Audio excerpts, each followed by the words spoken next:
Share করতে পারি। তো লাইভ মানে এই নয় যে কারো ফেস দেখতে আসলাম, বিনোদন নিলাম, আনন্দ উপভোগ করে চলে গেলাম। লাইভের অর্থ এটা বোঝানো হয় না। লাইভ মানে হচ্ছে ইম্পর্টেন্স কিছু কথা নিয়ে আলোচনা করা।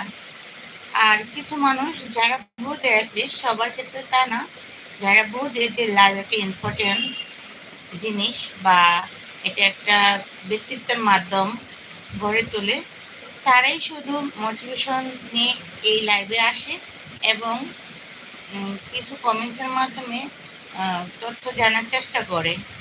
তো আমি সবাইকে রিকোয়েস্ট করব, যারা লাইভে আসেন এবং অংশগ্রহণ করেন, অ্যাটলিস্ট কোথা থেকে লাইভ দেখছেন, কেন লাইভে অংশগ্রহণ করেছেন, আমি কেন লাইভটি করছি, সেই প্রসঙ্গে জিজ্ঞাসাবাদ করুন। এইটি হচ্ছে ব্যক্তিত্বের পরিচয় এবং মনুষ্যত্বের পরিচয়। লাইভ মানে এই নয় যে পকেটে ছেলে